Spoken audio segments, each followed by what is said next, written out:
గిరీష్ జీవితంలో మాతృదేవి స్వప్నంలో మార్గదర్శిగా కటాక్షించరానడానికి గిరీష్ ఘోష్ జీవితంలో ఒక సంఘటన చక్కని ఉదాహరణమవుతుంది. గిరీష్ గురుదేవుల గృహస్థ భక్తుడు, శిష్యుడు, సుప్రసిద్ధ ఇది నాటక అయిపోయింది కదమ్మా, నిన్న అయిపోయింది ఇది తల్లి. కొంచెం ఫస్ట్ అంటే మళ్ళీ పేజ్ మొదటి నుండి మొదలు పెడుతున్నానండి. ఓకే ఓకే ఓకే ఓకే, చిన్నదే కదా. అర్థమైంది. పై పేర అయింది, కింద పేర ఆ, అవ్వాల. ఓకే. ఆ. గిరీష్ గురుదేవుల గృహస్థ భక్తుడు, శిష్యుడు, సుప్రసిద్ధ నాటక ప్రయోక్త, కవి, త్రాగుబోతు, దుశ్శీలుడు అయిన అతడు గురుదేవుల దివ్యానుగ్రహంతో పావనుడయ్యాడు. అందువల్ల గురుదేవుల పట్ల అతడికి అచంచలమైన విశ్వాసం. మాతృదేవి పవిత్రమైన వారు, గురుపత్ని అని మాత్రమే అతనికి మాతృదేవి పట్ల మర్యాద మన్నన ఉండేది. కానీ మాతృదేవి ఆధ్యాత్మికంగా అత్యున్నత స్థితి పొందినవారు, గురుదేవుల కృపాశక్తి అనే యథార్థం అతడికి తెలియదు. అది ఈ మాతృదేవి యాక్చువల్గా స్వప్నంలో కట్టాల్సినగా గిరీష్ ఘోష్ అనే జీవితం ఒక సంఘటన చెప్పింది అనమాట. అంటే గిరీష్ ఘోష్ అనే అతను అంటే వాడు బెంగాలీ వాడు కదా. వాళ్ళు ఏం గిరీష్ అనే గురుదేవుల దగ్గర ఉండేవాడు. చాలా భక్తులుగా ఉండేవాడు, శిష్యుడుగా ఉండేవాడు. అసలు అతను ఎట్లాంటి వాడు, అసలు వసుదాకా అతనంటే నాటక ప్రయుక్తం, నాటకాలు ఆడేవాడు, కవి అంట రాసేవాడు, త్రాగుబోతు, దుశ్శీలుడు. కానీ ఇన్ని బ్యాడ్ అలవాట్లు ఉన్నా కూడా ఆయన గురుదేవుని యొక్క దివ్య గ్రంథ పావన అయిపోయింది. గురుదేవులకు వచ్చిన తర్వాత ఎప్పుడైతే గురుదేవుడు శిష్యుడు అయ్యాడో అప్పుడు అన్ని దుర్లక్షణాలన్నీ పోయినాయి అనమాట. అందుకని నేను గురుదేవుడు అయ్యో నాకు ఇలాంటి లక్షణాలు ఉన్నాయి, అవన్నీ నేను పోనీ కదా అని చెప్పి నాకు పోయి ఈ గురుదేవుల వల్లే పోనీ అని చెప్పి నమ్మకం ఉండే ఆయనకు వచ్చేసింది. కానీ మాతృదేవి చాలా పవిత్రమైనది అని గురుపత్ని మాత్రమే తెలుసు. కానీ ఆమె చాలా చాలా మర్యాద కలిగిన ఆవిడ ఉంటాడు. చాలా మాతృదేవి కూడా ఆధ్యాత్మికంగా చాలా ఉన్నత స్థితి పొందిన గురుదేవుల కృపాశక్తి అంతా కూడా ఆమె మీదే ఉంది. ఆమె కూడా చాలా గొప్పాశక్తి కలిగినటువంటి ఆవిడ అని చెప్పి అతను తెలియదు. ఏదో గురుదేవుల యొక్క పత్ని అని మాత్రమే తెలుసు. కానీ ఆమె కూడా అద్భుతమైనటువంటి ఆధ్యాత్మిక శక్తి ఉన్నటువంటి మాత అని చెప్పి అతనికి అప్పుడు తెలియదట. గురుదేవుల నిర్యాణానికి 2 సంవత్సరాల తర్వాత అతడికి ఒక కొడుకు పుట్టాడు. అతని గురుదేవుల కృపాకటాక్షం వల్లనే పుట్టినట్లు గిరీష్ నమ్మకం. ఆ అబ్బాయి మాతృదేవి పట్ల ఎంతో అనురాగం కనపరిచాడు. మాతృదేవి కూడా పిల్లవాడిని చూడగానే ఆప్యాయంగా అతను తన ఒడిలో తీసుకునేవారు. 1890లో మాతృదేవి వరాహ నగరంలో ఒక భక్తుని ఇంట్లో ఉంటున్నారు. గిరీష్ అప్పుడు తన కుమారుడితో అక్కడికి వెళ్ళాడు. మాటలు కూడా రాని 3 ఏళ్ల ఆ బాలుడు మాతృదేవిని కలుసుకోవడానికి ఎంతో ఆతురత కనపరిచాడు. సైగలతోనూ మూగ మాటలతోనూ తన ఆరాటాన్ని పలు విధాలుగా వెలియబుచ్చాడు. ఒక భక్తుడు బాలుడిని మేడ మీద ఉంటున్న మాతృదేవి వద్దకు తీసుకెళ్లాడు. మాతృదేవిని చూడగానే నేల మీద పడి సాష్టాంగ నమస్కారం చేశాడు. తర్వాత కిందకి దిగి వచ్చి గిరీష్ ను మేడ మీదకి రమ్మని ప్రాధేయపడ్డాడు. అందుకు గిరీష్, పాపమే మూర్తిభవించిన నేను మాతృదేవిని ఎలా చూడగలను అంటూ తటపటాయించాడు. కాని ఆ బాలుడు ప్రాధేయపడడంతో అతన్ని చేతుల్లో ఎత్తుకుని మేడ మీదకి వెళ్ళాడు. శరీరమంతా వణుకుతూ ఉండగా మాతృదేవి పాదాల మీద పడి, అమ్మా, ఈ బాలుడు వల్ల ఈ రోజు తమ పాద పద్మాలను దర్శించుకునే భాగ్యం కలిగింది అంటూ గద్గద స్వరంలో అన్నాడు. అప్పుడు అతడు మాతృదేవి ముఖం వైపు చూడలేదు. మాతృదేవి మేలు ముసుగు వేసుకున్నారేమో. దురదృష్టవశాత్తు ఆ బాలుడు కొంతకాలానికే చనిపోయాడు. గిరీష్ శోకసాగరంలో మునిగిపోయాడు. అతని దుఃఖాన్ని చూసిన స్వామి నిరంజనానంద మాతృదేవిని దర్శించుకోమని సలహా ఇచ్చాడు. అందువల్ల స్వామి నిరంజనానంద కొందరు ఇతర సన్యాసులతో కలిసి జైరాం బాటికి మాతృదేవి దర్శనార్థం గిరీష్ వెళ్ళాడు. ఇప్పుడు గిరీష్ మాతృదేవిని 2వసారిగా దర్శించుకుంటున్నాడు. మాతృదేవి సమక్షంలో సాష్టాంగపడి నమస్కరించిన గిరీష్ మాతృదేవి ముఖాన్ని చూడగానే దిగ్భ్రమంతో ప్రగాఢ ఆలోచనలో మునిగిపోయి అక్కడి నుంచి వెంటనే బయటకు వచ్చి ఏకాంతంగా కూర్చున్నాడు. ఆయనతో పాటు వచ్చిన వారందరూ గిరీష్ లో కలిగిన ఈ హఠాత్ పరిమాణానికి విస్తుపోయారు. చివరికి స్వామి నిరంజనానంద గిరీష్ ను సమీపించి అందుకు కారణం అడిగాడు. చాలాసేపు ప్రశాంతంగా ఉండిపోయిన గిరీష్ ఆయనతో, నా కోసం మీరు మాతృదేవిని ఒక విషయం అడిగి రావాలి. నా 19వ ఏట నాకు కలలో కానవచ్చిన మాతృదేవి ఏనా అనే విషయం అడిగి రండి అన్నాడు. స్వామి నిరంజనానంద వెళ్లి మాతృదేవిని అడిగినప్పుడు ఆమె అవును, కనపడింది నేనే అన్నారు. తర్వాత గిరీష్ ఆ విషయం గురించి ఇలా వివరించాడు. చూడండి ఎలాంటి విషయాలు దొరుకుతున్నాయో తెలుస్తుంది. గురుదేవులు బాడీ ఎక్కడ చేసినాక 2 సంవత్సరాల తర్వాత కొడుకు పుట్టాట గిరీష్ గారు. అయితే గిరీష్ అనుకున్నా అంటే 100 సంవత్సరాల తర్వాత పుట్టినా కూడా ఆ గురుదేవుల కృపాకటాక్షం వల్లే నాకు పిల్లాడు పుట్టాడు అని చెప్పేసి ఓ నమ్మకం అనమాట. అసలు ఆ అబ్బాయి ఆ పిల్లాడు పుట్టినటువంటి పిల్లాడు ఇప్పుడు మాతృదేవి పట్ల ఎంతో అనురాగం అంట. మాతృదేవి కూడా పిల్లవాడిని చూడగానే ఆప్యాయంగా తన తోడులోకి తీసుకునేది. మాతృదేవి ఎప్పుడైతే వరాహ నగరంలో ఉన్నప్పుడు ఆ పిల్లవాడిని తీసుకెళ్ళాడంట అక్కడికి. తీసుకెళ్ళాడు. అతని దగ్గరికి అక్కడికెళ్ళాడు. ఆ ప్రదేశానికి వెళ్ళినప్పుడు, కుమారుడు దగ్గరికి వెళ్ళినప్పుడు ఆ మాటలు రాని ఆ 3 ఏళ్ల పిల్లాడు మాతృదేవిని కలుసుకోవడానికి ఎంతో తహతహలాడేవాడంట. ఓ సైకిల్‌తోనో, మూగవాటలతోనో, ఆరాటం ఎన్నో రకాలుగా వెలిపించాడు అమ్మ దగ్గరికెళ్ళాలని. అయితే ఒక భక్తుడు చూసి బాలుడిని మేడ మీద మాతృదేవి దగ్గరికి ఒక భక్తుడు అది చూసి బాలుడు ఇట్లా అమ్మ దగ్గరికెళ్ళాలనుకుంటున్నాడని చెప్పేసి ఓ భక్తుడు తీసుకెళ్ళాడంట మాతృదేవి దగ్గరికి. అది చూడగానే నేల మీద పడి సాష్టాంగ నమస్కారం చేశాడట ఆ పిల్లాడు. తర్వాత కిందకి దిగొచ్చి గిరీష్‌ని మేడ మీదకి రమ్మని బాగా చెప్పాడంట. అమ్మ అక్కడుంది. నువ్వు కూడా మేడ మీదకి రా అని చెప్పేసి సైగలు చేశాడట. ఎందుకంటే మాటలు రావు గనుక. అయితే అప్పుడు ఎళ్ళాడట. ఎళ్లి ఆ బాలుడు తింటే తను కూడా ఎళ్ళిపోయి ఆ పిల్లాడిలాగానే తను కూడా దర్శించుకోవాలనుకోని ఆ భాగ్యం జరిగిందమ్మా ఈ పిల్లాడి వల్లనే అంటూ గద్గద స్వరంతో అన్నాడు. అంటే నోరు కంఠం బొంగురుపోయింది. ఆమెను అంట హఠాత్తుగా చూసారు. అప్పుడు అంతకుముందు చూడల. అప్పుడు కూడా ఆమె మాతృదేవి ముఖం చూడలేదంట. కానీ మాతృదేవి ఎందుకంటే మేలి ముసుగులో ఉంటారు ఎప్పుడు ఆమె అందరూ కనిపించదు. కానీ దురదృష్టవశాత్తు ఆ బాలుడు కొంతకాలానికి చనిపోయాడు. ఆ పిల్లాడు పుట్టిన పిల్లాడు అమ్మంటే ఎంతో ఇష్టమైనటువంటి పిల్లాడు కూడా మరి కొంతకాలానికి ఆ పిల్లాడు చనిపోయాడట. అప్పుడు ఈ గిరీష్ చాలా బాధపడిపోయాడు. అతని దుఃఖాన్ని చూసి అన్నారట మిగిలిన వాళ్ళు నిరంజనానందగా వాళ్ళు చూసి అన్నారట, "నువ్వు మాతృదేవిని దర్శించుకో నీకు అప్పుడు దుఃఖం పోతుందన్నారట." ఆవిడ నిరంజనానంద చెప్పిన మాటల వల్ల ఆయన కూడా జయరాంపేటలో ఉన్న మాతృదేవి దర్శనానికి గిరీష్ వెళ్ళాడు అప్పటికే. గిరీష్ మాతృదేవిని రెండోసారి చూడడం. మొదటిసారి ఆ పిల్లాడికి చెప్పడం వల్ల వెళ్ళాడు. ఈ రెండోసారి వెళ్ళాడు. అప్పుడు మాతృదేవి సమక్షంలో సాష్టాంగ నమస్కారం చేశాడట. చేసిన తర్వాత మాతృదేవి ముఖాన్ని ఈసారి ఎందుకో చూడగలిగాడు. ఆమె మేలి ముసుగు తొలగిందో ఏమో ముఖాన్ని చూడగలిగాడట. అప్పుడు వెంటనే ఎంతో ఆశ్చర్యపోయాడు. ఆశ్చర్యపోయి ఒక ఆలోచన వచ్చిందట. అక్కడి నుంచి వెంటనే బయటకెళ్ళిపోయాడు. ఏకాంతంగా కూర్చున్నాడు. అప్పుడు వాళ్ళందరూ కూడా ఏంటి ఇంత అలా పరిగెత్తుకుని వెళ్ళిపోయావు? ఏంటి నీకెంత హఠాత్తుగా ఏం పరిమాణం ఏం జరిగింది నీకు అని చెప్పేసి అడిగారు.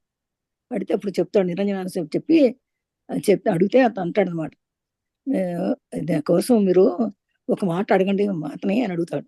ఏం అడగాలి అంటే నాకు 19వ ఏట నాకు కలలో అనిపించింది ఈ మాతృదేవేనా అని కనుక్కురండి అని చెప్తాడు. సరే అని అట్లాగే నేను వెళ్ళి ఆ మాతృదేవిని అడుగుతానమాట. అమ్మ నువ్వు అతను కల్లో కనిపించావంటే అతను 19వ ఏట నిజమేనా అంటే అవును నిజమేనని చెప్తుంది ఆవిడ. ఆ తర్వాత గిరీష్ విషయం గురించి భరించారు. కనపడి నేనే అన్నారు. గిరీష్ తన 19వ ఏట ఘోర వ్యాధి పీడితుడయ్యాడు. అప్పుడు అతడు పరమ నాస్తికుడు. వైద్యులందరూ పెదవి విరిచినప్పుడు ఒకరోజు అతడికి ఒక కల వచ్చింది. అందులో హఠాత్తుగా ఆకాశమంతా దేదీప్యమానమైన తేజస్సుతో నిండిపోయింది. ఆ తేజస్సు మెల్లమెల్లగా అతన్ని సమీపించి చివరకు ఒక దేవీ రూపం దాల్చింది. ఆ దేవి అతడి పక్కన కూర్చొని, "నాయనా నువ్వు ఆవేదనతో బాధపడుతున్నావు కదా" అని అడిగింది. తర్వాత కొంత ప్రసాదాన్ని అతడికి తినిపించి అంతర్ధానమయ్యింది. ఆ సంఘటన తర్వాత గిరీష్ క్రమంగా కోలుకున్నాడు. ఆ దేవి ఎవరో తెలుసుకోవడానికి అతడు ఎంతో ప్రయత్నించాడు. కానీ ఫలితం శూన్యం. బహుశా తనకు ఊహ తెలిసే లోపునే చనిపోయిన తన తల్లే అయి ఉండొచ్చుననుకుని ఆ సంఘటన గురించి ఆలోచించడం మానుకున్నాడు. కానీ ఇప్పుడు మాతృదేవిని చూడగానే ఆ దేవి ముఖారవిందం మాతృదేవి వదనాన్ని పోలి ఉండడం చూసి విస్మితుడయ్యాడు. మళ్ళీ 2 సార్లు కలలో కనపడింది ఆమేనా అని అడిగినప్పుడు 2 సార్లు మాతృదేవి అది నేనే అని చెప్పారు. చివరిసారి చెప్పినప్పుడు కలలో కనపడింది నేనే అంత మాత్రమే కాదు నిజంగా నేనే నీ అమ్మనే నీ గురువు భార్య అయినందువల్ల కేవలం వరుసకు కాదు నిజంగానే నేను నీ తల్లినే అన్నారు. అప్పటి నుండి మాతృదేవి పట్ల గిరీష్ భక్తి వర్ణాతీతం. నిరంజన్ కృపతోనే నేను మా అమ్మను కనుగొన్నాను అనేవాడు గిరీష్. ఓకే. అదమాట. గిరీష్ తన 19వ ఏట ఏం జరిగిందంటే మంచి వ్యాధి వచ్చిందంట. ఆ రోజుల్లో కలకత్తాలో చాలా వ్యాధులు వస్తామండి. అంటు వ్యాధి వస్తుంది ఇలాగా. వచ్చిందంటే కలరాలు అట్లాంటివన్నీ వస్తాయి అన్నమాట. ఇక బతుకుతాడా లేదో అన్నట్టు ఇప్పటికే తను పరమనాస్తికుడు అంట ఆ టైంలో. అంటే ఎవరు భగవంతుడు ఉన్నాడని నమ్మడనమాట. వైద్యులందరూ కూడా పెదవి విరిచేసారు. ఈ కష్టమే ఇతను బతకడం అన్నారట. అప్పుడు ఇక ఒక కళ వచ్చింది. ఆ కళలో హఠాత్తుగా ఒక ఆకాశం అంత పెద్ద వెలుగు కనిపించిందంట. ఒక్క దేదీప్యమానంగా ఒక వెలుగు కనిపించింది. ఆ వెలుగు మెల్లగా అతని దగ్గరికి వచ్చిందట. వచ్చి చివరికి దగ్గరికి వచ్చేసరికల ఒక దేవి రూపం కనిపించిందట. ఆ దేవి వచ్చి వాళ్ళు పక్కన కూర్చుంది. అతని పక్కన కూర్చున్నా, నువ్వు ఆవేదనతో బాధపడుతున్నావు కదా అని అడిగిందట. చాలా దుఃఖంతో ఉన్నావు కదయ్యా అని అడిగిందట. తర్వాత కొంత ప్రసాదాన్ని తినిపించిందంట. కొంత ప్రసాదాన్ని తినిపించి కానీ మామైపోయింది కదా. ఈ సంఘటన తర్వాత గిరీష్ క్రమంగా కోలుకున్నాడు. ఇది జరిగిన తర్వాత అమ్మ వచ్చి పక్కన కూర్చుని తనకు ప్రసాదం ఇప్పించేంత వరకు విన్నాడు. ఆ తర్వాత క్రమంగా అది ఏంటిది నిజంగా జరిగిందా అన్నట్టుగా అనుకున్నాడు. అది మెల్లిగా ఆరోగ్యం కూడా బాగుపడింది. ఆ దేవి ఎవరో అని తెలుసుకోవాలనుకున్నాడు అప్పుడు. కానీ ఎంత ఎవరో నా దగ్గర వచ్చి కూర్చుని నాకు ఆహారం పెట్టింది, ఎవరు ప్రసాదం పెట్టిన మాత ఎవరా అని ఎంతో ప్రయత్నించా అతనికి ఏం తెలియలేదు. తనకి తెలిసి ఇలా కానీ లోపే చనిపోయేంత తల్లి అయ్యి ఉండొచ్చులే అనుకున్నాడు. అంటే తన ఊహ రాకుండానే అమ్మ ఎవరో తెలియదు తనకు అనమాట. తల్లి చనిపోయింది. అయితే ఆమె వచ్చి ఉంటుంది, మా తల్లి వచ్చి ఉంటుందిలే అని అనుకున్నాడట. అనుకుని ఇక దాన్ని అది గురించి ఆలోచన మర్చిపోయాడు. కానీ ఇప్పుడు మాతృదేవిని చూడగానే సేమ్ అదే ముఖం కనిపించిందట. ఎప్పుడు 19 ఏళ్ళప్పుడు ఎప్పుడు ఆ రోగం వచ్చినప్పుడు తనకి ముఖం ఎవరైతే అమ్మ వచ్చి కూర్చుందో పక్కన వచ్చి ప్రసాదం పెట్టిందో ఆ ముఖమే కనిపించిందంట ఇప్పుడు. అది చూసి ఆశ్చర్యపోయాడు. ఏంటి మరి 2 సార్లు కనపడింది ఆమె ఎప్పుడు 2 సార్లు మాతృదేవి చెప్పిందంటే, అవును బాబు నేనే వచ్చింది అని చెప్పింది. కనపడింది నేనే, కల్లో కనపడి నేనే, అంత మాత్రమే కాదు నిజంగా నేనే నీ అమ్మాయి బాబు నేను ఎవరనుకున్నావు, కానీ నువ్వు అనుకున్నావు నీ గురువు భార్య అయిందోలా నీకు కేవలం వరుస కాదు అనుకుంటున్నావు, నిజంగా నేను నీ తల్లినే అన్నారట. అప్పటి నుండి మాతృదేవి వాళ్ళు మంచి భక్తి వచ్చి అనుకున్నా అంట, నిరంజన కుర్ర వల్లే నేను అమ్మని చూడగలిగాను అన్నట్టు గిరీష్.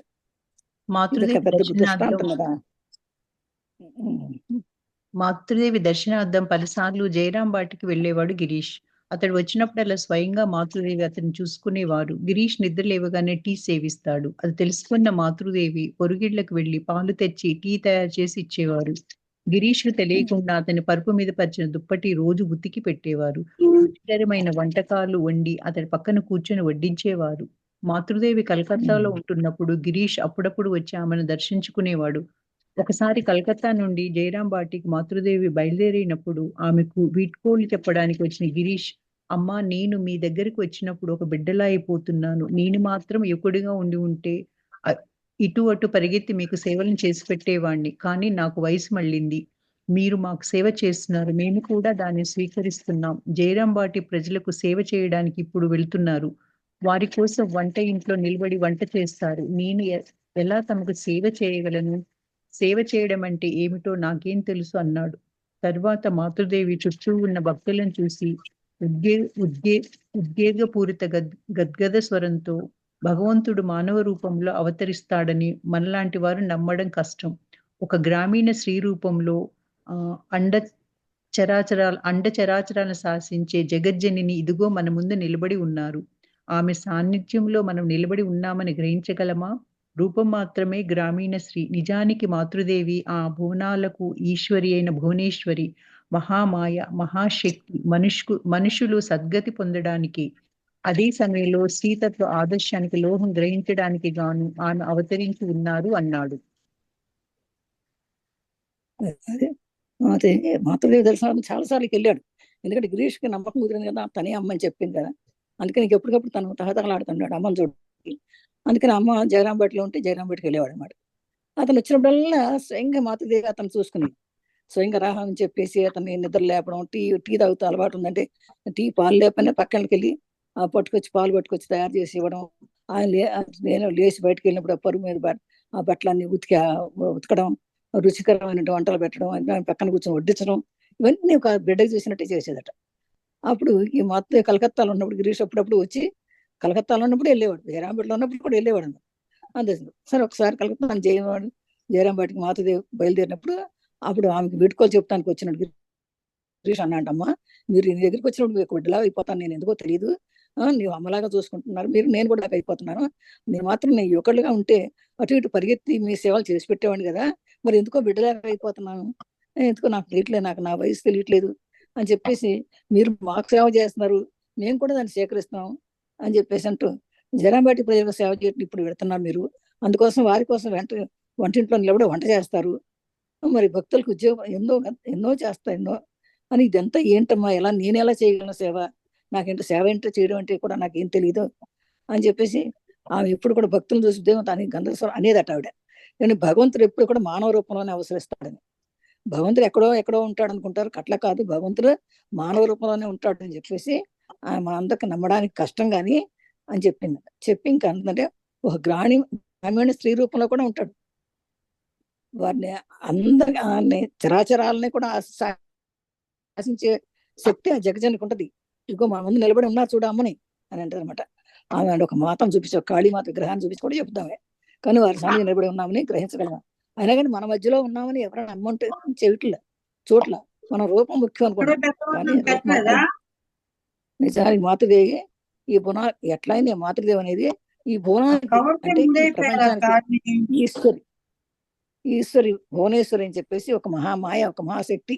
అందుకని మనుషులు సద్గతి పొందాలంటే అదే సమయంలో స్త్రీలను కూడా ఆదర్శానికి లోకం గ్రహించడానికి గాను అవతరించిందమ్మా. ఈ లోకంలో స్త్రీలు కూడా చాలా ఉద్ధరిస్తున్నారని చెప్పేసి ఒక ఆదర్శం వంటి అని చెప్పి చెప్పడానికే ఆ అమ్మ ఇక్కడికి వచ్చారని చెప్పి చెప్పిందంట. స్వామి రామకృష్ణానంద జీవితంలో దివ్య దృశ్య మూలంగా మాతృదేవి కృపాకటాక్షం ప్రసరించడం స్వామి రామకృష్ణానంద జీవితంలో చూస్తాం. మాతృదేవి పాదపద్మాలు దక్షిణ దేశంలో మోపడానికి స్వామివారే కారణభూతులయ్యారు. అవిరామ కృషి వల్ల యుక్త వయసులోనే వ్యాధిగ్రస్తుడైన ఉద్బోధనలో మంచం పట్టారు. అది 1911 ఆగస్టు. చివరి రోజుల్లో ఆయన మాతృదేవిని చూడాలనే తపన కలిగింది.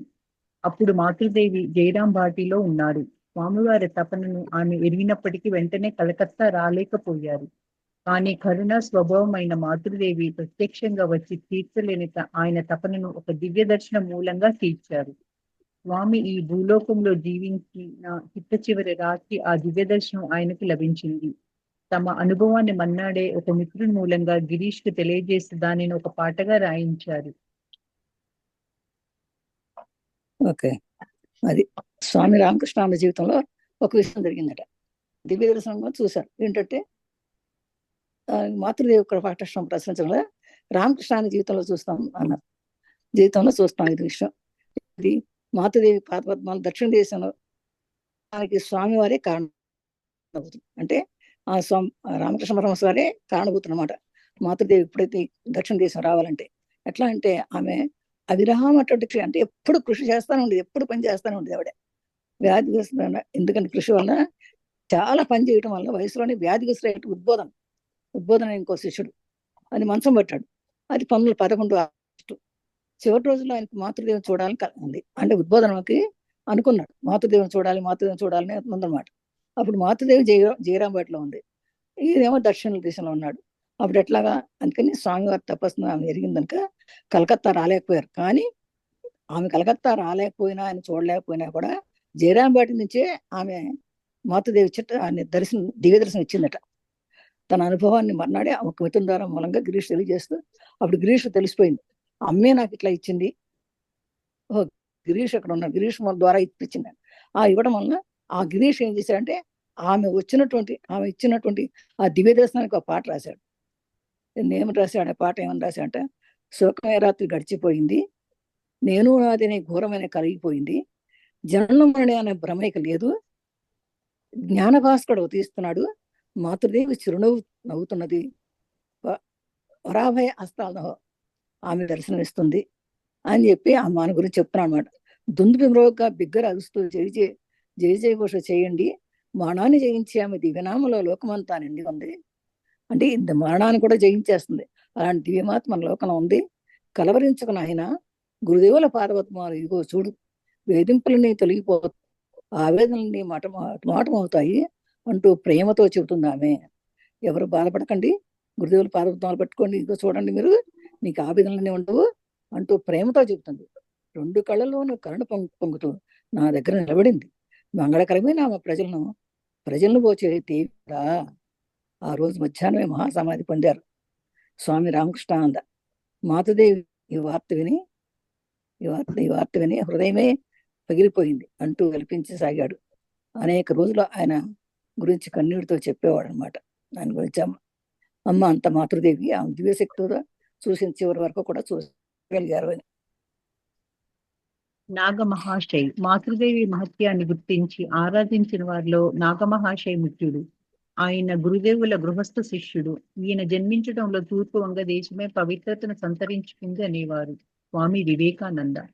ఈయన అసాధారణ భక్తుడు. మాతృదేవిని దర్శించడానికి వచ్చినప్పుడు ఆయనలో ఒక భక్తి తుఫాను చెలరేగేది.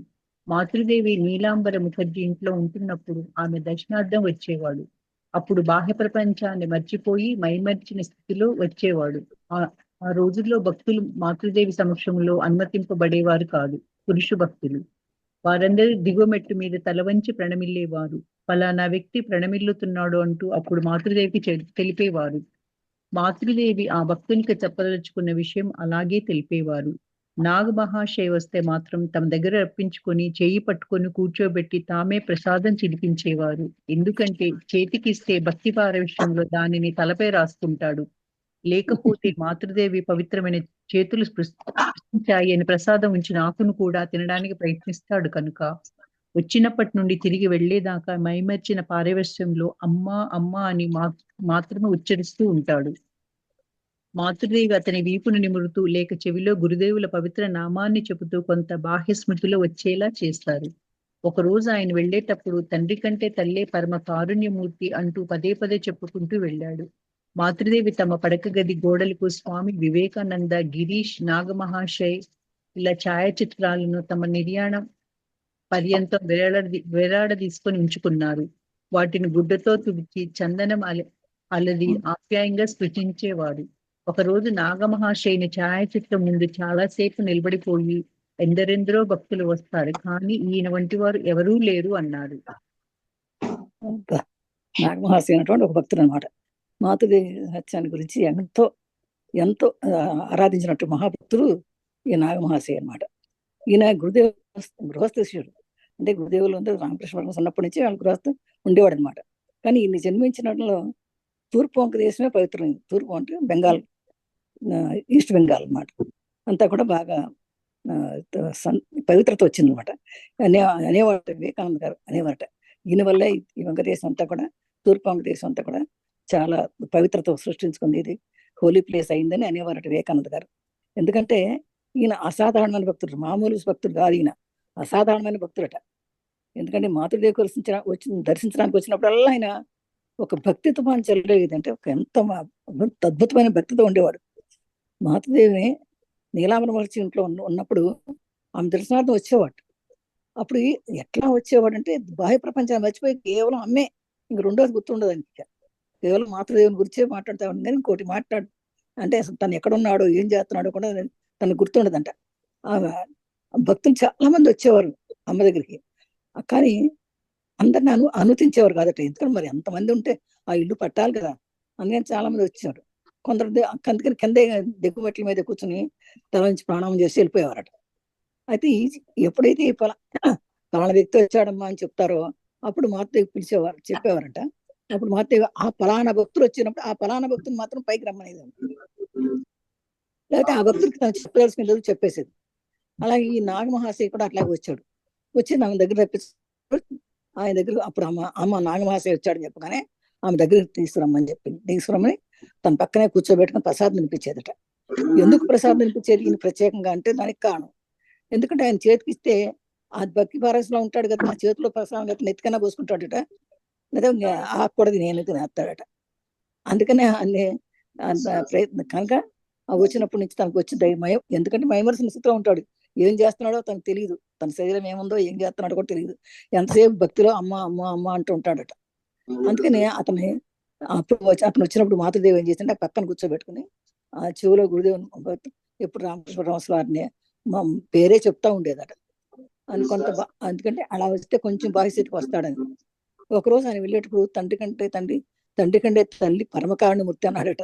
అంటే తండ్రి అంటే అక్కడ రామకృష్ణ పరమహంస, తల్లి అంటే ఈమె మాతృదేవి శారదామాయి. అందుకని తండ్రి కంటే కూడా తల్లి పరమకారుణ్యమూర్తి అంటే చాలా దయచేస్తుందని అనుకుంటూ చెప్పుకుంటూ వెళ్ళేవాడు. మాతృదేవి తన పడగదికి చాలా కొంతమంది ఫోటోలు పెట్టుకునేదంట ఆవిడ. ఎవరు? స్వామి వివేకానంద ఫోటో, ఆ గిరీష్ ఫోటో, నిన్న మనం చదువుకున్నాం గిరీష్ ఫోటో, ఇందాక చదువుకున్నాం. ఆయన ఈ నాగమహాశయుల చిత్రాలను తన నిర్యాణ పర్యంతం కూడా అక్కడ వేలాడుచుకునేదట వాళ్ళు చనిపోయిన తర్వాత కూడా. అంతే. కానీ వాడిని రోజు ఏం చేస్తే గుడ్డతో తుడిచేదంట. గుడ్డతో పాత గుడ్డ బట్టి తుడిచి శుభ్రంగా చేసేది అన్నమాట. తర్వాత చందనం రాసేదట. ఆప్యాయంగా చేతితో స్పృశించేది ఆ ఫోటోల్ని. ఒకరోజు మాఘనహాసం చేత ముందు చాలాసేపు నిలబడి ఎందరో భక్తులు వస్తారు, కానీ ఇలాంటి వాళ్ళు రారు, ఇలాంటి భక్తులు నా దగ్గర రారు, ఎంతమందో వస్తారు కానీ ఇలాంటి భక్తులు రాడు అని చెప్పేసి నాగమహాశయం ఫోటో దగ్గర కూర్చొని నిలబడి ఎంతసేపు పరవశం చెందారట. వినోదమైన భక్తులు, ఇలాంటి ఎవరో మాటలు పడుతున్నాయమ్మా భక్తులు. సైజ అది సుశీల గారు. ఎవరో మాటలు పడుతున్నాయి, మ్యూట్ లో పెట్టుకోమని చెప్పండి. సుశీల గారు మీరు మ్యూట్ లో పెట్టుకుంటారండి. సారీ సుశీల గారు, వరలక్ష్మి గారు, సారీ అండి. ఇలాంటి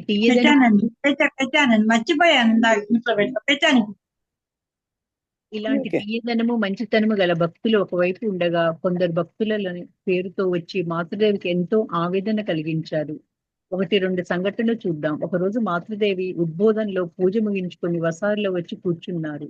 ఒక భక్తుడు కొన్ని పుష్పాలు చేత పట్టుకొని లోపలికి వచ్చాడు. కొత్త వ్యక్తిని చూడగానే మాతృదేవి లేచి తమ మేలి ముసుగును సవరించుకున్నారు. వాతం వల్ల కాళ్ల నొప్పితో బాధపడుతున్న ఆమె పక్క ఉన్న మంచం మీద కాళ్లను వేలాడదీసి కూర్చున్నారు. వచ్చిన భక్తుడు ముందుగా తాను తెచ్చిన పుష్పాలను మాతృదేవి పాదాలకు సమర్పించి ప్రణమిల్లాడు. తర్వాత పాదాల వద్ద కూర్చొని గురుదేవి కళ్ళు మూసుకొని ధ్యానం చేస్తూ ప్రాణాయామం మొదలుపెట్టాడు.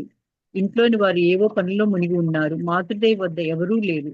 ఆ భక్తుడు శ్వాసను బిగిస్తూ వదులుతూ ఏదేదో చేస్తూ ఉన్నాడు. మాతృదేవి ఏమీ చేయలేక ముఖాన్ని పూర్తిగా కప్పుకొని మంచం మీద బొమ్మలా కూర్చున్నారు. వాతం పట్టిన కాళ్ళను వేలాడదీస్తేనే నొప్పి. సమయం గడిచే కొద్ది కాళ్ళు బాగా నొప్పులు పుట్టాయి. భక్తుడు లేచేటట్లు లేడు. ఏకబిగిన ప్రాణామాయం చేస్తూనే ఉన్నాడు. మాతృదేవికి శరీరం అంతా నొప్పులు పుట్టాయి. బాధను భరిస్తూ కూర్చునే ఉన్నారు. అప్పుడు లోపలి నుండి వచ్చిన గోలాప్మ అక్కడ జరుగుతుంది చూసి కోపంతో ఆ వ్యక్తిని లేపుతూ, నీకేమన్నా మతిపోయిందా? మాతృదేవి శిలా విగ్రహమా లేక శిలా విగ్రహానికి ప్రాణాయామ మూలంగా ప్రాణం పోస్తున్నావా? వ్యాధిగ్రస్తురాలైన మాతృదేవి ఇంతసేపు కూర్చొని ఉండే బాధపడడం నువ్వు గ్రహించలేదు అంటూ ఆ భక్తుని అక్కడి నుండి లేపి పంపించి వేసింది. పంపించేసింది.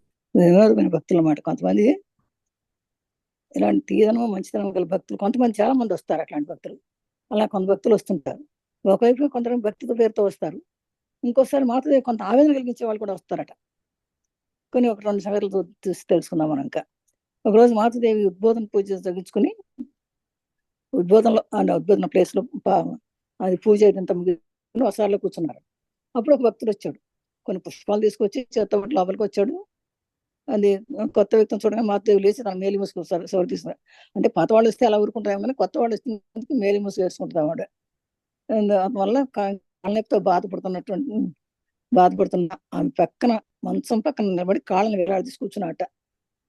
అతనికి కాళ్ళ నొప్పులతో వచ్చిన భక్తులు ముందుగా తనకు తెచ్చిన పుష్పాలను మాతృదేవి పాదాలను నమస్కరించి ప్రణమిల్లాడు. తర్వాత పాదాల వద్ద కూర్చొని గురుదేవి కడు మూసుకుని ధ్యానం చేస్తూ ప్రాణాయామం మొదలుపెట్టాడు. ఇక తన ప్రాణాయామం మొదలు పెట్టాడు. ఇంట్లోని వారు ఏదో పనిలో మునిగి ఉన్నారు. ఇక మాతృదేవి ఎవ్వరు లేదు. ఆ భక్తుడు ఒక్కడే కూర్చుని అక్కడ కాళ్ళు అలా తీసుకుని కూర్చుని శ్వాస బిగుస్తూ ఏదో వదులుతూ శ్వాస పీలుస్తూ వదులుతూ ఉన్నట్ట. మాతృదేవి ఏమీ చేయలేకపోతుంది. ముఖాన్ని పూర్తిగా కప్పుకుంది. మంచం మీద ఒక బొమ్మలాగా కూర్చుని పోయారు. కానీ ఈ వాతం పట్టిన కాళ్ళని వేలాడదీస్తేనే నొప్పి సమయం గడిచే కొద్దీ బాగా కాళ్ళు నొప్పులు ఎక్కువైనాయండి భక్తులు. అవి ఏకబిగిన ప్రాణాయామం చేస్తున్నాడు. కానీ ఆ టైంలో అతని నొప్పిలన్నీ కూడా మాతృదేవి వచ్చేసింది. అంటే మాతృదేవి శరీరం అంతా నొప్పులు వచ్చాయి. బాధను పరిస్తూ కూర్చునే ఉన్నారు. అని లేవలేదు. అప్పుడు సడన్ గా ఒక లోపల నుంచి గోలా అక్కడికి వచ్చాడు. చూశాడు అమ్మ బాధపడుతుంది. చూశాడు. కోపంతో ఆ వ్యక్తిని లేపి, నీకేమైనా మతిపోయిందా? ఏమనుకున్నావు నువ్వు? మాతృదేవి ఒక శిలా విగ్రహం అనుకున్నావా? ఏమనుకున్నావు? ప్రాణాయామం మూలంగా ప్రాణం పోసేస్తావు ఏమన్నా? నువ్వు వ్యాధిగ్రస్తులైన మాతృదేవిని కూర్చునే ఉంది నీ మూలంగా. ఆమె బాధపడుతుంటే నువ్వు చూడలేదా నువ్వు అని ఆ భక్తుని అప్పుడు లేపి పంపించేశాడు, బయటకు పంపించేశాడు. మరొక రోజు ఒక భక్తుడు మాతృదేవి పాదాలకు రణమిల్లేటప్పుడు తన తలను ఆమె బొట్టిన వేలుకు తగిలేటట్టుగా గట్టిగా నొప్పాడు. నొప్పిని భరించలేక మాతృదేవి హానరిచారు. పక్కన ఉన్నవారు ఎందుకు అలా చేశావని అతని చివాట్లు పెట్టినప్పుడు అతడు, నేను కావాలని అలా చేశాను. ఆ నొప్పి కారణంగా మాతృదేవికి నేను సదా జ్ఞాపకంలో ఉంటాను కదా అన్నాడు. అంటే మాతృదేవికి సదా జ్ఞాపకంలో ఉండాలని ఒక భక్తుడు పాదాలకు ప్రణమిల్లేటప్పుడు ఆమె బ్రిటన్ వేలు కొరికేశాడు. మరొక విచిత్రమైన భక్తుడు ఆమె పాదాలను ప్రణమిల్లేటప్పుడు హఠాత్తుగా ఆమె పాదాలను పట్టుకొని లాగి తన ఛాతి మీద ఉంచుకొని మాతృదేవి పాదపద్మాల స్పర్శతో తాను తరించిపోయినట్టు చెప్పాడు. ఇలాంటి భక్తుల మూర్ఖ చర్యలన్నీ అబ్బబ్బా. ముచ్చుకొని అందరినీ కటాక్షించారు. అంటే మాతృదేవి సహనము, కరుణ అసదృశ్యాలు. ఇలాంటి భక్తుల నుండి మాతృదేవికి లభించింది ఏమీ లేదు. గుంపులు గుంపులుగా ప్రజలు తమకు ఇలా ప్రణమిల్లడం వల్ల తానొక మహనీయురాలనైపోయాననే భావన ఆమెలో కించిత్ కూడా వెళ్ళడం. ఎందుకు కలగలేదు. అసంఖ్యాక భక్తులు, పూజలు, నమస్కారాలు, పొగడ్తలు ఆమె మనసులో ఎలాంటి స్పందనను కలిగించవు.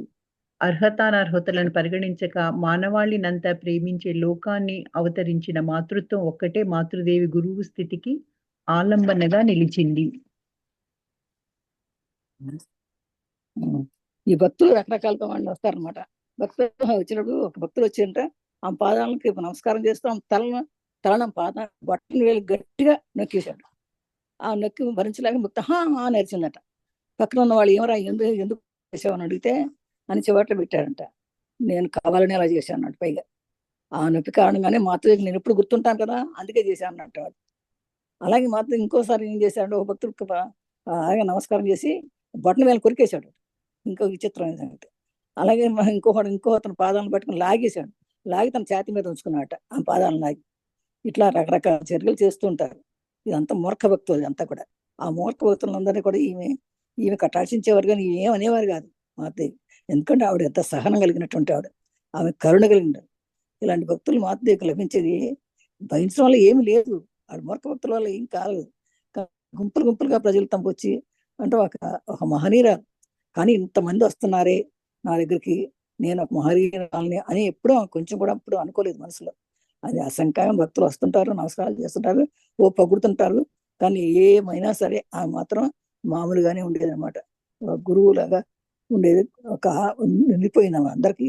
ఒక గురుమాత లాగా ఉండిపోయింది. కానీ ఆమెలో మాత్రం ఎలాంటి చేంజ్ లేదు. గురుమాతనని గర్వం కానీ అది కానీ ఏమి లేదు. అందరినీ ఎప్పుడు ప్రేమగా ఓర్పుతోనే ఆలంబనంగా దగ్గరికి చేర్చుకునేవారమ్మ.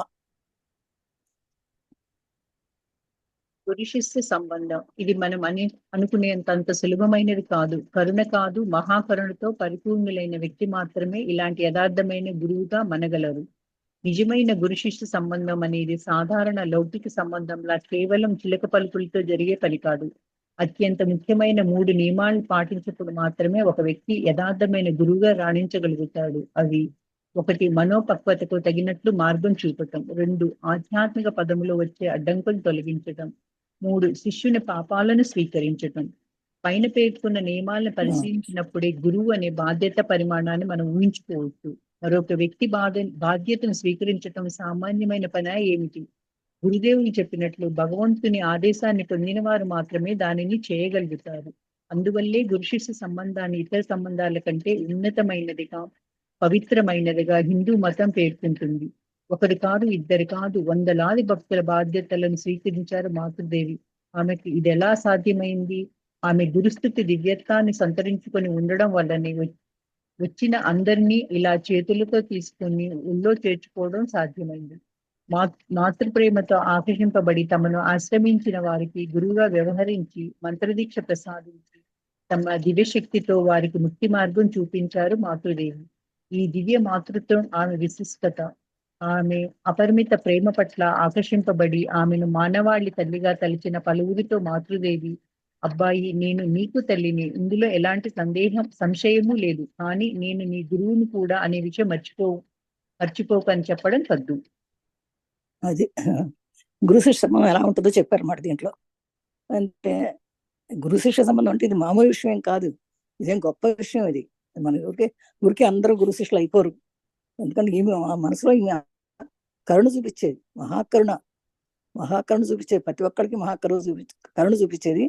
అందులో గురువు కూడా అంటే మంచి మాటలు చెప్పేది. ఆధ్యాత్మిక ఎదగడానికి ఎలాంటి కావాలో అలా అంతా అమ్మ చూపించేది. ఆ గురు శిష్య సంబంధం అనేది అదే లౌకిక సంబంధం ఉండదు. అంటే లౌకిక సంబంధం అంటే మన ప్రతి వాళ్ళని పిల్లల్ని అందరు పిలిచి తనకంటే పెద్దవాళ్ళని కూడా బిడ్డ అని పిలిచేది. ఇవిడ ఒక చిలకలతో జరిగినటువంటి పని కాదు ఇది.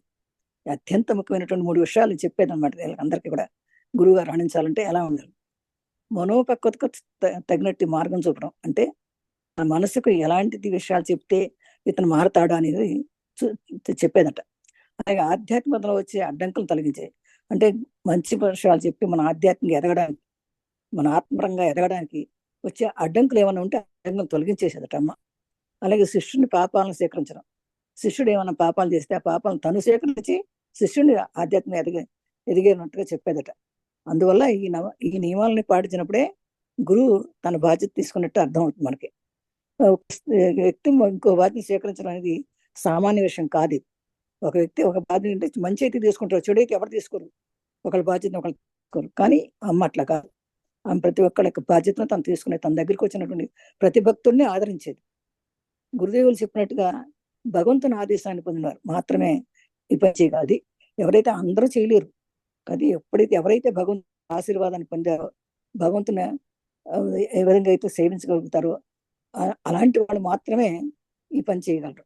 అందువల్ల ఈ గురు శిష్య సంబంధాన్ని ఇతర సంబంధాల కంటే ఉన్నతమైనదిగా చెప్తారు. అంటే గురు శిష్యుడి సంబంధం అంటే గొప్ప విషయం, అది ఒక పవిత్రమైనదని హిందూ మతంలో చెప్తారన్నమాట. గురు శిష్య సంబంధం అంటే మామూలు సంబంధం కానే కాదు. గురువు అనేవాడు అంటే ఎంత ఆధ్యాత్మిక, ఎంత ఉన్నతంగా ఎదిగినవాడు, ఆత్మపరంగా ఎంత ఎదిగినవాడు అయితేనే గురువు అవుతాడు. కానీ మామూలు వాళ్ళంతా గురువులు అవ్వలేరు. ఒకరు కాదు, ఇద్దరు కాదు, వందలాది మనుషులు వచ్చేవారు ఇంటి దగ్గరికి. అందరినీ ఆమె ఎలా సాధ్యం అవుతుంది, అందరినీ తీసుకుని దగ్గర తీసుకునేది, అందరినీ సేకరించేది. ఎలా సాధ్యం అవుతుంది? ఎందుకంటే ఆమె పరిస్థితి, ఆమెకు అంత దివ్యత్వం ఉంది లోపల. ఆ దివ్యత్వాన్ని చూపించేది. లేకపోతే అందరూ మాత్రం ఎందుకు పరిగెత్తుకొస్తారు? మనం వాళ్ళ దగ్గరికి పడితే వాళ్ళ దగ్గరికి వెళ్తామా? లేదు కదా. ఎందుకంటే ఎవరైతే ఆ గురువు అనేటువంటి ఆ దివ్యత్వాన్ని తెలుసుకుంటారో వాళ్ళు మాత్రమే వెళ్తారు. వాళ్ళందరినీ తీసుకుని చేతిలో తీసుకుని ఒళ్ళో తీసుకుని అంటే ఆవిడ అందరినీ కూడా, అది ఎలా సాధ్యం అవుతుంది? ఆ మాతృదేవులు మాత్రం అంత ప్రేమ ఉంది, అంత కరుణ ఉంది. అందుకనే ఆవిడ అంత ఆకర్షించబడింది అన్నమాట. వాళ్ళకంతా కూడా ఆ దివ్య మాతృత్వం ఒక విశిష్టత అందరికీ రాదు. ఆ అపరిమితమైన ప్రేమ, అపరిమితమైన కరుణ అందరికీ ఆకర్షించేదాన్ని. ఆమె గొప్ప, ఈ అందరూ చూసిన మానవాళికి అందరికి కూడా ఒక తల్లిగా ఉండేది. ప్రతి ఒక్కరిని అబ్బాయి అమ్మాయి అని పిలిచేది. నీకు నేను తల్లి నేను చెప్పేది ఆమె, అందులో ఎలాంటి సంశయం లేదు. నేను నీకు తల్లినే, అది ఏం సంశయం పడబాక, నేను నీ స్వయం నీ తల్లినేనయ్యా అని చెప్పేది. అలాగే నేను గురువుని కూడా అని చెప్పేది. నేను గురువుని, నేను తల్లిని, గురుమాతని అని చెప్పేది. ఆ విషయం మర్చిపోకుండా కూడా గట్టిగా చెప్పేదట. తమ వద్ద మంత్రదీక్ష తీసుకోవడానికి వచ్చే వారిలో పలువురు అందుకు అర్హులు కాదని మాతృదేవికి తెలుసు. కానీ ఆమె మహత్యపూర్ణమైన కరుణ వారి లోటుపాట్లను త్రోసి రాజంది. ఈ విషయం మాతృదేవి ఒక శిష్యునితో, గురుదేవి, అబ్బాయి నా వద్ద మంత్రదీక్షకు వచ్చే ఈ వారిలో విషయంగా పలువురు ఎందుకు పనికిరాని వారని నాకు బాగా తెలుసు. వారు చేయని పాపాలంటూ లేవు. కానీ వారు నన్ను అమ్మ అంటూ పిలవగానే సమస్త మర్చిపోతాను. వారు కూడా తమ అర్హత కంటే ఎక్కువగానే నా నుండి పొందుతారు అని చెప్పినారు. ఇలా మాతృదేవి వద్ద మంత్రదీక్ష పొంది ఉన్నతులైన వారు అసంఖ్యాకులు. ఇలా మంత్రదీక్ష పొందిన వారినందరినీ గురించో లేక మాతృదేవి గురుస్థానంలో ఎలా కటాక్షించారో తెలుసుకోవడం మానవ శక్తికి మించిన పని. పైన పేర్కొన్న 3 నియమాలు మాతృదేవి ఎలా పాటించారో అనే విషయాన్ని, గురువు స్థానంలో మాతృదేవి ప్రత్యేకతను మాత్రం మనకు సాధ్యమైనంత వరకు ఇక్కడ పరికింప ప్రయత్నిద్దాం. తర్వాత మంత్రదీక్షకు వచ్చిన వాడు అందరూ గొప్పవాళ్ళేం కాదు. కొంతమంది అర్హులు, కొంతమంది అర్హులు కాదు. కానీ అర్హులు కాదని కూడా తెలుసు అమ్మకి. అలా అయినా కూడా వాళ్ళకి ఎంతో గొప్ప ప్రేమను చూపించి వాళ్ళ లోపాలను కూడా తీసేసేది అమ్మ. అందుకని వాళ్ళకి వచ్చిన మొదట్లో వాడు అర్హులు కాదు, శిష్యులుగా అర్హులు కాదు. కానీ అర్హులు కాదని అమ్మకి తెలుసు. తెలిసినా కూడా వాళ్ళ లోపాలను సరి చేసి మంచి ప్రేమను చూపించేది. ఆ ప్రేమను వాళ్ళు మారిపోయేవాళ్ళు. అంతకుముందు ఆ కఠినాత్మమైనటువంటి మనసు ఉండేది, కరిగిపోయి ఈమె చూపించే ప్రేమ కలిసిపోయేది అన్నమాట. ఆ విధంగా ఒక శిష్యునితో దేవి అబ్బాయి అని నా మంట తెచ్చి, ఎప్పుడైనా ఒక తల్లి పిల్లల్ని అబ్బాయి అమ్మాయి అని ప్రేమతో పిలిస్తే ఆ పిల్లలు మారిపోతారు.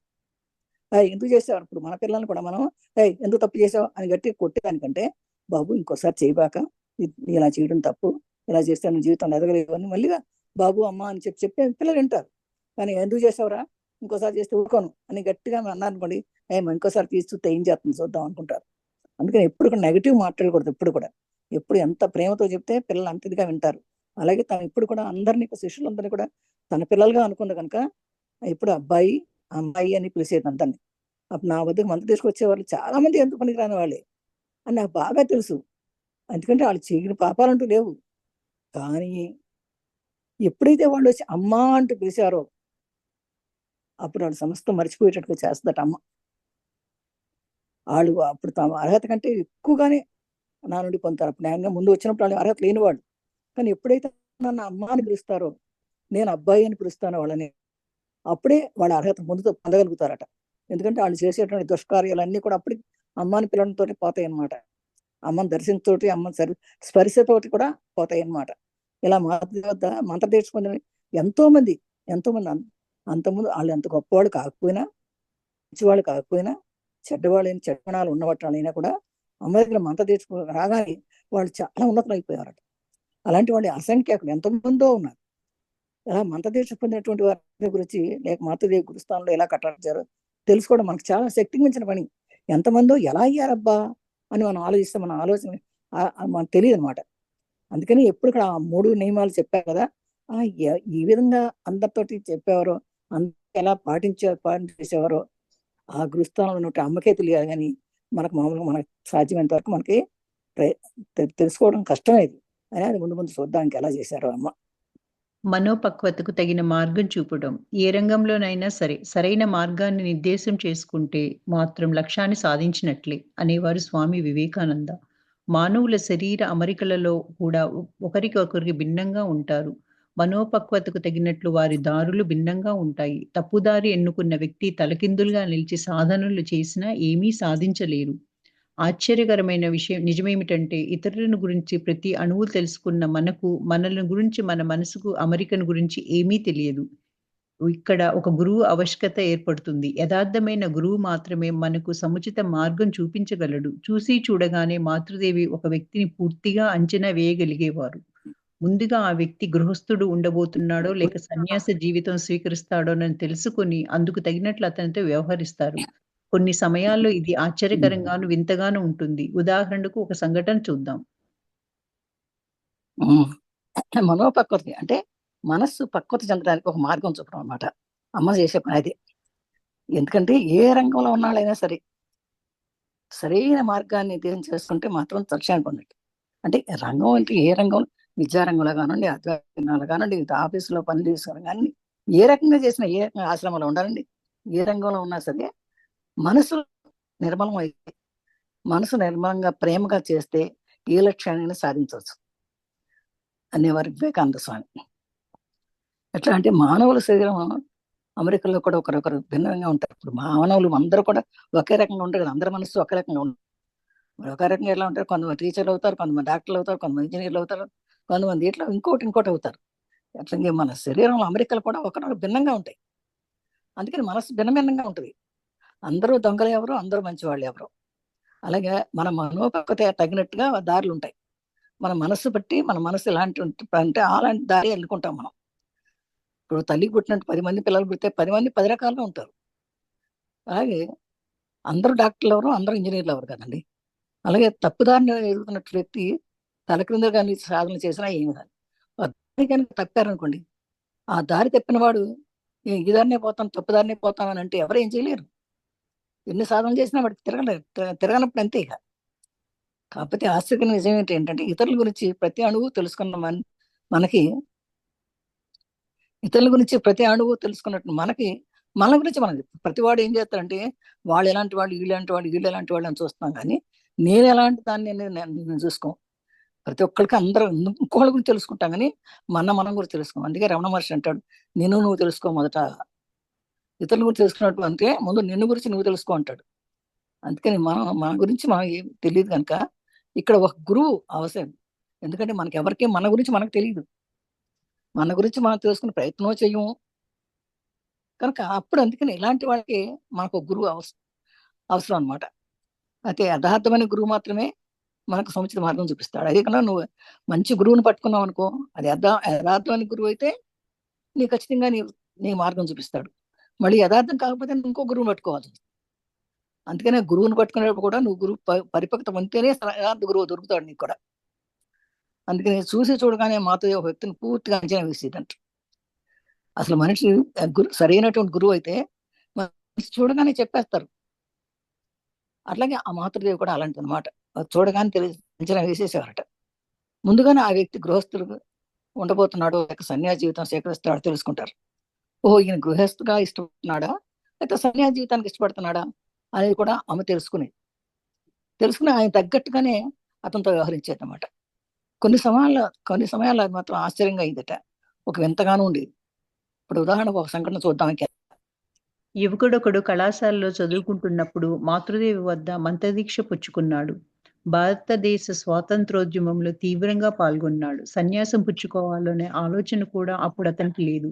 మంత్రదీక్ష అయిన తర్వాత అతను పండ్లు, తీపి పదార్థాలు, వస్త్రం ఇత్యాదులు గురుదక్షిణగా మాతృదేవికి సమర్పించాడు. కానీ మాతృదేవి వాటిని స్వీకరించకుండా సన్యాసుల వద్ద నేను కాసులు పుచ్చుకోను అన్నారు. ఆ యువకుడు గాబరా పడ్డాడు. కానుకలు పుచ్చుకోను అన్నాడు. పుచ్చుకోను అది నేనదే అన్నా. నేను కానుకలు పుచ్చుకోను అన్నారు. ఆ యువకుడు గాబరపడ్డాడు. నేను సన్యాసిని కాను. ఒక మామూలు కళాశాల విద్యార్థినంటూ మాతృదేవికి చెప్పాడు. కానీ మాతృదేవి మునుపు చెప్పిన మాటలే మళ్ళీ చెప్పి దక్షిణ తీసుకోనన్నారు. 3 సార్లు యువకుడు మాతృదేవిని ప్రాధేయపడ్డాడు. 3 సార్లు మాతృదేవి అదే సమాధానం చెప్పి గురుదక్షిణ తీసుకోలేదు. కొన్ని సంవత్సరాలు గడిచాయి. ఆ యువకుని జీవితంలో ఎదురు చూడని అనేక మార్పులు కలిగి అతడు రామకృష్ణ మఠంలో చేరి సన్యాసి అయ్యాడు. మాతృదేవి జీవిత చరిత్ర రచయితలలో ఒకరైన శ్రీ నిఖిలానంద స్వామి ఆ యువకుడు. సన్యాస జీవితానికి అర్హులుగా ఉన్నట్లు తాము చూపిన వారికి సన్యాస ఆశ్రమ ఔన్నత్యం గురించి వివరిస్తూ ఉత్సాహపరిచేవారు. ఎవరు ప్రతిఘటించినా ఖాతరు చేయక వారికి సన్యాసం ఇచ్చేవారు. అది ఎట్లా అంటే ఆమెకి తెలిసిపోయేది అన్నమాట.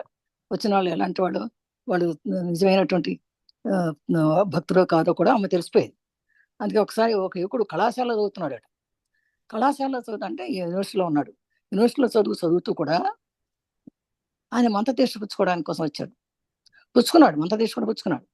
కానీ భారతదేశ స్వాతంత్ర దినంలో తీవ్రంగా పాల్గొన్నాడు కూడా. సన్యాసం పుచ్చుకోవాలనే ఆలోచన కూడా ఉందట అప్పటికి. లేదు ఆయన సన్యాసం పుచ్చుకోవాలని ఆలోచన అతను లేదు, అప్పుడు టైంలో లేదు. కానీ మంత్రదీక్ష అయిపోయిన తర్వాత అతను మంత్రదీక్ష పుచ్చుకున్నాడు కదా. అమ్మ దగ్గర అమ్మ ఇచ్చేసేది మంత్రదీక్ష అడిగితే. మంత్రదీక్ష ఇచ్చిన తర్వాత ఆయన పండ్లు, కొన్ని ఏదో సీపదారణ స్వీట్లో తీసుకుని ఆమెకు వస్త్రం కూడా తీసుకుని ఇవన్నీ గురుదక్షిణగా అమ్మదేవి ఇవ్వడానికి వచ్చాడు. కానీ మాతృదేవి నన్ను స్వీకరించకుండా నేను సన్యాసులు తీసుకోను, కానుకలు తీసుకోను అందట. మరి ఆయన సన్యాసుడు కాదు కదా. ఆయన అన్నాడు, అయ్యో ఏంటి, నేను సన్యాసిని కాదమ్మా, నేను ఒక మామూలు కళాశాల విద్యార్థిని అంటూ చెప్పాడు. అయినా మాతృదేవి తీసుకోలేదట. నేను తీసుకోను 3 సార్లు కూడా అదే మాట చెప్పింది. ఆయన అంతా ప్రాధేయపడ్డాట. అయినా కూడా ఆమె గురుదక్షిణ నేను తీసుకోలే. తర్వాత కొన్ని సంవత్సరాలు అయిన తర్వాత ఆ యువకుడు అసలు జీవితం ఎదురు చూడనట్టు ఒక మార్పు జరిగింది. ఏంటంటే అతనే రామకృష్ణ మఠంలో చేరి సన్యాసి అయ్యాడు. అంటే ముందుగానే సన్యాసి అవుతాడు అతను అని చెప్పేసి అమ్మకు తెలుసు. ఈ మాతృదేవి జీవిత చరిత్రలో వెంటనే నిఖిలానంద స్వామి గురించి చెప్తుంటాం మనం, అప్పుడప్పుడు విన్నాము. ఆ నిఖిలానంద స్వామి అనేవాడు ఆ యువకుడట. ఆ యూనివర్సిటీలో కళాశాల యువకుడు అతనే అనమాట. అందుకని అమ్మకు ముందుగానే ఎలా తెలిసింది? ఆ యువకుడు సన్యాస జీవితాన్ని అరుగుగా ఉన్నట్టు తాను చూసినటువంటి వారికి సన్యాసాశ్రమం ఔన్నత్యం గురించి వివరిస్తూ ఉత్సాహపరిచారు. ఎవరు ప్రతిఘటించినా ఆమె ఎవ్వరైనా ప్రతిఘటించకూడదు. ఎవరిని చెప్తే అదేంటమ్మా, ఆయన యువకుడు కదా, ఆయన కళాశాలలో ఉంటాడు, ఆయన సన్యాసి కాదు అని చెప్పినా కూడా ఆమె వినేది కాదట. ఎందుకంటే ఆయన ముందు ఆయన సన్యాసి అని చెప్పి తెలిసిపోయి ఆయన సన్యాస ధర్మాలు ఉన్నాడు, ఆయన మనసులో సన్యాసమే ఉందని సంగతి తెలిసి ఈయన సన్యాసి అవుతాడని చెప్పి ఆయన ఇచ్చినటువంటి కానుకలు ఏమీ ఆమె స్వీకరించలేదట. అట్లే సన్యాస జీవితం కోరుకున్న పలువురిని నిరుత్సాహపరిచారు కూడా. వారందరితో ఎందుకు నాయనా పెళ్లి వద్దంటున్నావు? లోకములో ఉంటున్నవన్నీ జంటలుగానే కదా ఉంటున్నాయి. కళ్ళు 2, చేతులు 2, కాళ్ళు 2, అదెలా భార్యాభర్తలు? భయమెందుకు? గురుదేవులకు ఎందరో గృహస్థ భక్తులున్నారు. భయపడకుండా పెళ్లి చేసుకోనేవారు. సన్యాస జీవితానికి అర్హులు కారని తాము భావించేవారు ఎంతగా ప్రాధాయపడినా వారికి సన్యాసం ఇవ్వడమో, సన్యాస జీవితాన్ని ప్రోత్సహించడం ఆమె చేయలేదు. తర్వాత శిష్యుని ఇష్టదైవాన్ని, మంత్రాన్ని ఎన్నుకుంటారు. ఆ వ్యక్తి శైవుడా, వైష్ణవుడా, శాక్తుడా, అతనికి ఏ దైవం మీద భక్తి ఎక్కువ లాంటి విషయాల గురించి ప్రశ్నిస్తారు. కొందరు ఇలాంటి ప్రశ్నలకు సమాధానం తెలియదు. వారు మాతృదేవికే బాధ్యతను అప్పగిస్తూ ఆమెనే తమకు తగిన ఇష్టదైవాన్ని, మంత్రాన్ని ఎంపిక చేయవలసిందిగా అభ్యర్థిస్తారు. ఇక వారు చెప్పే సమాధానాలను మాత్రమే విని వారికి మాతృదేవి మంత్రదీక్షను అలాగే ఇచ్చేవారు కారు. వారు కొన్ని వివరాలు అడిగిన తర్వాత ధ్యానం చేస్తారు. వారు చెప్పింది తమకు స్ఫురించింది ఒకటేనని చూసేవారు. తర్వాతే ఆ వ్యక్తికి యుక్తమైన మంత్రం ఇచ్చేవారు. కొన్ని సమయాల్లో అది శిష్యుడు అప్పటికే అనుసరిస్తున్న మార్గానికి భిన్నంగా కూడా ఉండవచ్చు.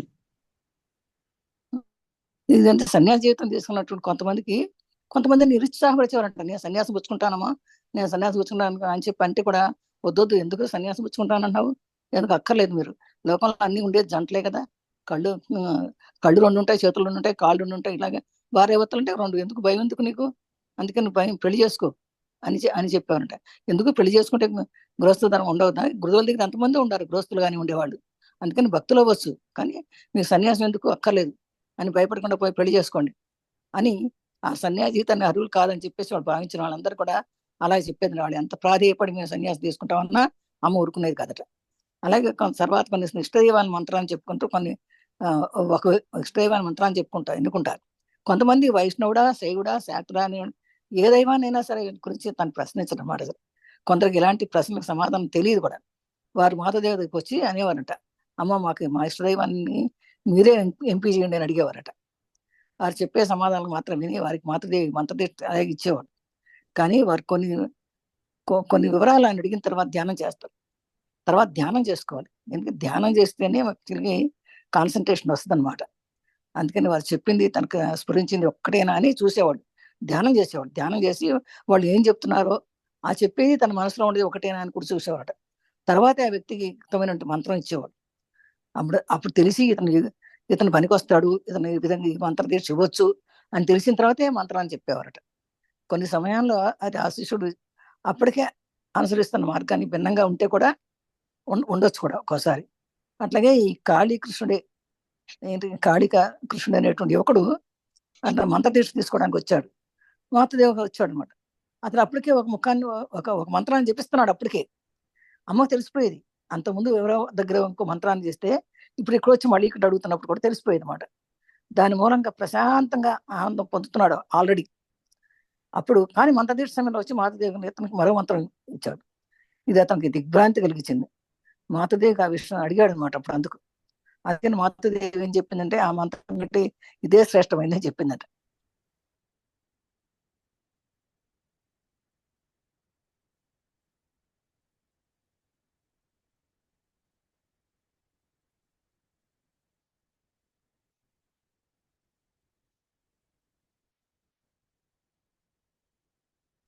తాను మునుపు అనుసరిస్తున్న వచ్చినటువంటి పద్ధతి నుండి ఈ పద్ధతి అన్నం కాదని అతనికి అర్థమైంది. అందువల్ల అతనికి చెప్పింది యథార్థాన్ని గురువు ఎంత అతనికి అవగతమైంది. అంటే ఒక్కోసారి గురువు మంచితనాన్ని తెలుసుకోవాలి. వాళ్ళు కూడా గురువు అని విశిష్టత తెలుసుకొని ఆ మంత్రాన్ని జపిస్తే వాళ్ళకి ఆనందమయ జీవితం అయిపోతుంది అనమాట. ఆ విషయంగా అమ్మ చాలా ఆలోచించి ఇచ్చేది మంత్రం దీక్ష ఇచ్చేటప్పుడు కూడా. తర్వాత మరొక సంఘటన.